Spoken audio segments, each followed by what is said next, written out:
Seperti apa sih produk-produk keuangan dan untuk tujuan keuangan jangka pendek, jangka menengah itu seperti apa, teman-teman juga harus tahu.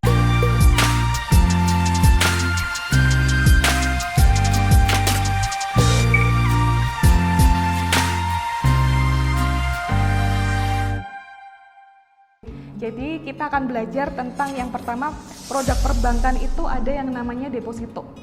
Deposito itu adalah produk yang paling aman dan biasanya digunakan oleh masyarakat kebanyakan. Jadi orang masyarakat Indonesia itu kebanyakan tahu investasi itu adalah deposito. Padahal teman-teman tahu nggak berapa sih bunga deposito? Bunga deposito itu sekarang kalau yang normal itu biasanya kalau nggak krisis kayak gini ya, itu biasanya 6%. Kalau biasanya dengan tingkat uang tertentu itu bisa di angka 8%, tapi ingat masih ada pajak 20%, masih ada pajaknya. Jadi bunganya itu masih kena pajak ya, itu untuk produk perbankan.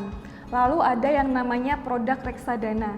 Tahu nggak teman-teman, produk reksadana ini macamnya itu ada 4. Jadi produk reksadana itu ada reksadana pendapatan tetap, ada reksadana pasar uang, ada reksadana campuran, dan juga ada reksadana saham. Jadi teman-teman harus pastikan tahu produk reksadana itu macamnya apa aja. Jangan sampai cuma tahu, oh produk reksadana. Enggak, reksadana itu macam-macam ya portofolionya.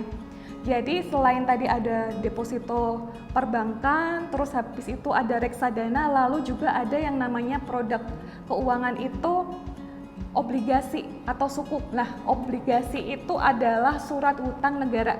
Kalau teman-teman pernah dengar ya, negara butuh dana nih, terus dia ngedarin surat buat dibeli sama masyarakat. Jadi si negara ini ngumpulin duit dari masyarakatnya. Jadi teman-teman ngasih negara pinjaman uang untuk nantinya buat operasional negara, entah itu untuk pembangunan, untuk bayar pembangunan atau mungkin belanja negara. Nah, itu biasanya pakai dari surat utang negara itu obligasi. Kalau sukuk bedanya apa sih bedanya sama si obligasi? Kalau sukuk itu adalah obligasi syariah. Jadi yang sistemnya berbasis syariah.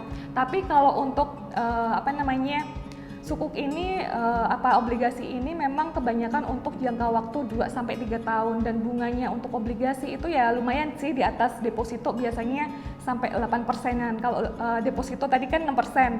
Nah, kalau obligasi itu bisa 8%, tapi belum pajak. Kalau udah sama pajak biasanya rata-rata 7,7%. Jadi teman-teman harus tahu ini obligasi. Kalau nanti reksadana, karena banyak ya, nanti saya akan tulis aja kalau yang buat reksadana, karena macamnya itu tadi ada 4 dan itu bermacam-macam, dan itu bunganya beda-beda setiap reksadana.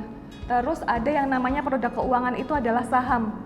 Nah, saham ini yang lagi banyak dipelajari sama anak-anak milenial. Jadi apa sih sebenarnya saham? Saham ini adalah surat kepemilikan buat teman-teman. Kalau semisal pengen punya perusahaan, nggak perlu kita beli perusahaannya, tapi perusahaan ini udah ngeluarin suatu lembar saham kertas berupa surat lembar kayak gitu, itu bisa kepemilikannya kita beli. Jadi perusahaan itu butuh modal buat nambahin modal usahanya. Biasanya dia ngeluarin kayak selembar kertas gitu, itu untuk diperjualbelikan untuk mendapatkan dana. Nah, kita bisa membeli saham itu di perusahaan sekuritas. Nah, biasanya kalau semisal nih ada kayak Bank BRI, kita pengen punya Bank BRI, kita bisa beli sahamnya BRI dalam bentuk lembar saham. Dan belinya di mana? Itu ada di perusahaan sekuritas. Teman-teman sekarang pasti banyak ya yang sedang belajar tentang saham. Nah, teman-teman juga harus tahu resiko di saham itu seperti apa. Kalau semisal teman-teman bukan seorang trader atau yang suka jual beli, lebih baik kalau di saham teman-teman berinvestasi jangka panjang. Minimal berapa? Minimal berapa itu tergantung perusahaannya ya. Kalau teman-teman ada yang tahu kalau perusahaannya bagus itu 5 tahun, oke lah 5 tahun. Tapi ada yang perusahaannya itu baru menghasilkan setelah dia 10 tahun, itu juga ada. Jadi jangan asal ikut-ikutan tadi, harus benar-benar dicek historinya. Itu bisa belajar dari mana, ada laporan keuangannya kalau untuk saham. Teman-teman harus belajar teknik fundamental, harus belajar teknik analisis teknikal, itu harus belajar. Jangan cuman ikutan join teman, terus habis itu ikutan beli apa yang dibeli teman, itu juga nggak disarankan. Jadi kalau di saham ini teman-teman harus benar-benar paham. Karena apa? Karena saham itu naik turunnya kenceng ya, maksudnya naik turunnya fluktuatif banget. Jadi teman-teman jangan sampai ikut-ikutan dalam berinvestasi saham. Ingat ya, kalau kita di saham itu juga ada yang namanya resiko. Maksudnya kalau teman-teman itu uangnya bukan uang nganggur atau istilahnya itu masih uang konsumsi atau uang dapur, itu biasanya teman-teman jangan pakai buat untuk berinvestasi di saham. Kalau teman-teman masih merasa kurang nih buat biaya hidupnya, biasakan teman-teman untuk konsumsinya dulu dipenuhi, baru kalau ada lebih itu teman-teman berinvestasi seperti itu. Jadi kita nanti akan bahas seperti apa sih produk-produk keuangan, dan untuk tujuan keuangan jangka pendek, jangka menengah itu seperti apa, teman-teman juga harus tahu. Oke, kita akan bahas aja pakai papan tulis, nanti aku akan jelasin satu-satu produk keuangan, dan juga baiknya buat teman-teman itu yang cocoknya yang mana sesuai karakter. Yang semisal orang konservatif tadi, kalau nggak berani di saham berarti dia bisa di reksadana atau dia bisa di deposito. Itu nanti juga akan saya jelaskan lewat coret-coret. Nah, ini saya jelasin tentang produk-produk keuangan, jangka waktu, bunganya berapa, dan cocoknya untuk tujuan keuangan apa. Ini teman-teman bisa lihat di sini ya. Ini nggak semua nggak semua produk keuangan itu bisa menghasilkan tinggi di jangka waktu pendek. Kan ada tuh kalau orang-orang nanya, sukanya ya ke saya itu nanya, Mbak, investasi apa sih yang bunganya gede, gampang diambil, terus habis itu pokoknya aku kalau mau pas butuh aja langsung bisa cair, tapi bunganya gede. Selalu pertanyaannya sama. Kalau dalam investasi saya akan katakan nggak ada. Jadi investasi itu kecuali bisnis.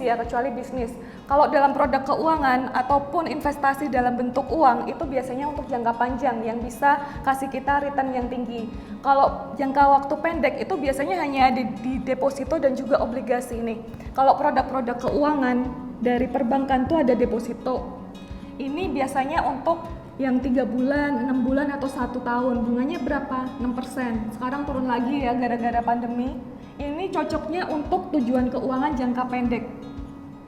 Jadi teman-teman, kalau semisal teman-teman mau nabung dana pensiun atau dana pendidikan anak yang lewat dari 5 tahun, saya sarankan jangan di deposito karena kita rugi.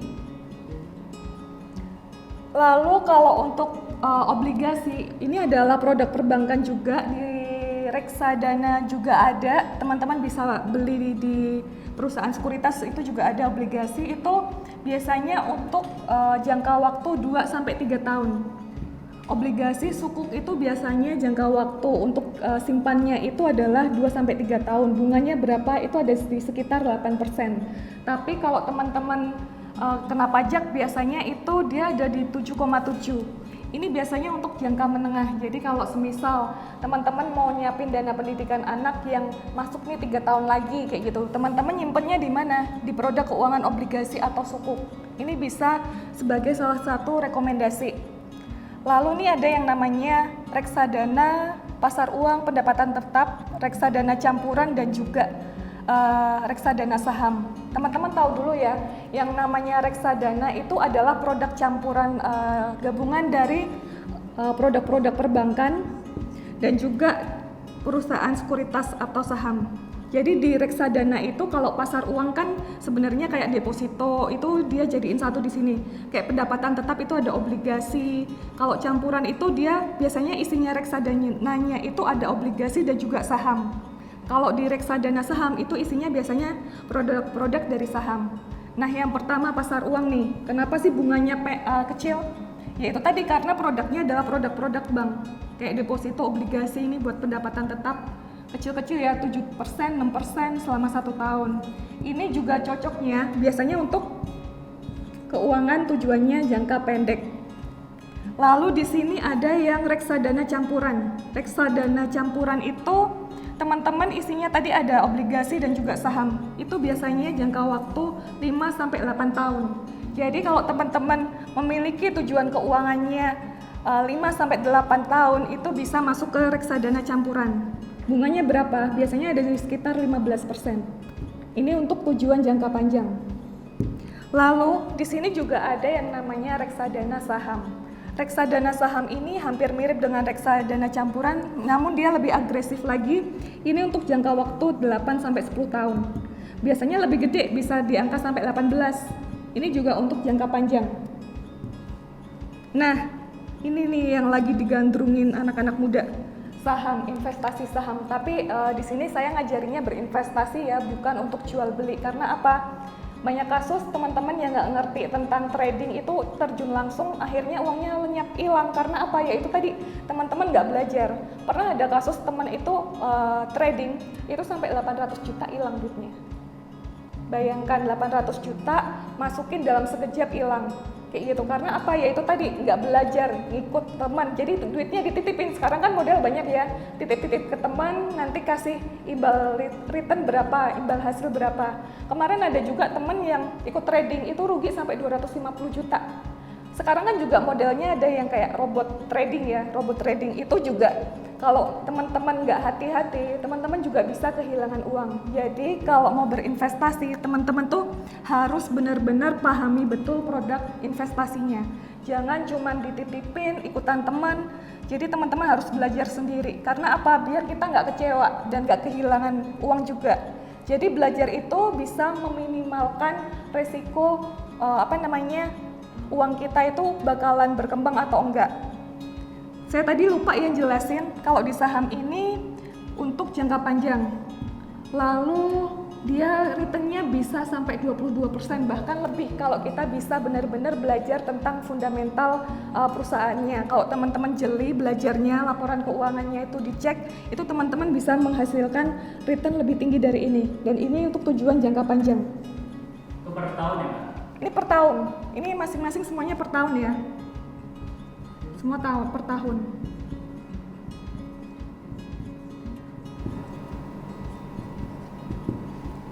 Kalau di saham kita selain dapat bunga masih ada yang namanya dapat dividen. Jadi teman-teman untungnya berkali-kali lipat. Jadi selain kenaikan harga saham juga teman-teman akan dibagi hasil laba dari perusahaan. Itu namanya dividen. Jadi kalau nabung saham itu ada dividennya.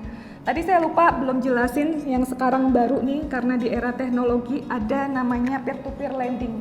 Jadi sekarang ada produk keuangan baru, itu adalah investasi seperti ini.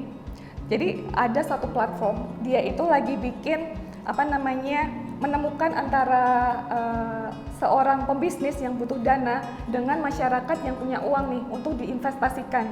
Jadi peer-to-peer lending ini adalah memberikan dana kepada pembisnis atau orang yang butuh uang untuk mengembangkan usahanya. Jadi kita masyarakat bisa nabung di peer-to-peer lending ini. Tapi kalau di peer-to-peer lending itu biasanya cuma jangka pendek ya. Dia itu kadang ada orang yang pinjam cuma sebulan, ada yang 3 bulan. Paling lama itu ada yang sampai 24 bulan. Dan bunganya itu ada yang lumayan sih, itu 14% dan 21% per tahun. Tapi kita tahu ya kalau cuma 1 bulan berarti 14 dibagi 12. Itu cuma 1,2,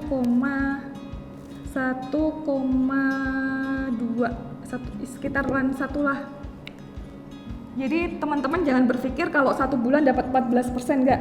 Tapi 14% dibagi 12. Dan ini kalau saya sarankan kalau teman-teman benar-benar tahu, kan di sini juga dijelaskan tentang grade perusahaannya ya. Jadi teman-teman nggak asal ngasih investasi. Jadi nanti dikasih analisa perusahaan yang akan kita investasikan. Itu biasanya kita juga lumayan bisa dapat untung dari sini. Ini untuk jangka pendek. Ini lagi tren banget nih. Juga kemarin ada peer-to-peer buat Gade itu juga ada. Peer-to-peer lending buat Gade itu juga ada. Jadi teman-teman sekarang ini memang banyak banget platform yang nyediain kita bisa belajar tentang produk-produk keuangan. Tapi ingat ya, benar-benar harus dipelajarin. Dan kita kalau ngecek kayak reksadana itu kita bisa cek historik belakangnya. Saham juga bisa. Kalau di peer-to-peer lending tadi, teman-teman juga bisa dapetin info dari analisis perusahaan. Kalau deposito udah pasti ya, obligasi udah aman ya karena punya pemerintah. Reksadana ini kita bisa cari info dari mana? Dari Google. Itu banyak banget apakah manajer investasinya itu punya histori yang bagus atau enggak, itu teman-teman bisa dapat infonya dari Google.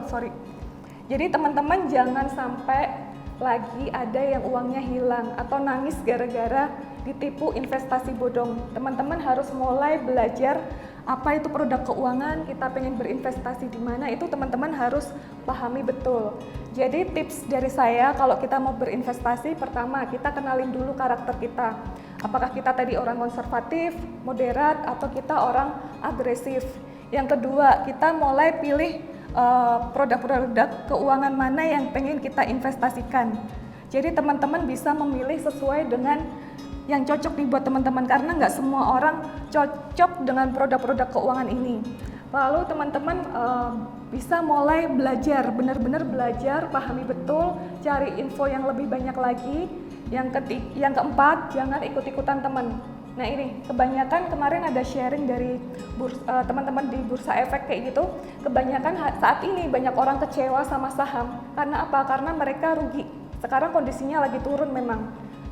Dan itu menurut saya kalau dia sampai marah sebenarnya salah ya, karena apa? Dia berinvestasi atas keinginannya sendiri. Dan teman-teman kalau yang namanya saham untuk jangka panjang, kita nggak bisa kalau pas lagi turun kayak gini bisa ngambil sesuai dengan apa yang kita tanamkan. Jadi teman-teman harus tahu kalau investasi di saham ini jangka panjang. Ingat ya, jangka panjang. Jadi itu tadi ya beberapa tips, kita harus belajar, harus cek profil resiko kita seperti apa, harus cek produk-produk keuangannya seperti apa, itu harus jelas, clear semua. Jangan sampai ada yang ketipu investasi bodong kayak tadi Mimiles kayak gitu, itu kan juga masih baru ya, berarti kan dia nggak ada rekam historinya. Teman-teman jangan sampai ikut-ikutan teman-teman yang udah dapat keuntungan sekian kayak gitu, karena penipuan investasi itu bisa jangka waktu panjang, nggak hanya jangka waktu pendek. Itu aja sih yang akan saya sharingkan tentang produk keuangan. Jadi teman-teman kalau mau lebih lanjut itu biasanya teman-teman bisa nyari lebih banyak sumber. Sekarang kan gampang ya, di era digital ini kita bisa dapat informasi sebanyak-banyaknya. Teman-teman cari, pelajari, baru mulai berinvestasi.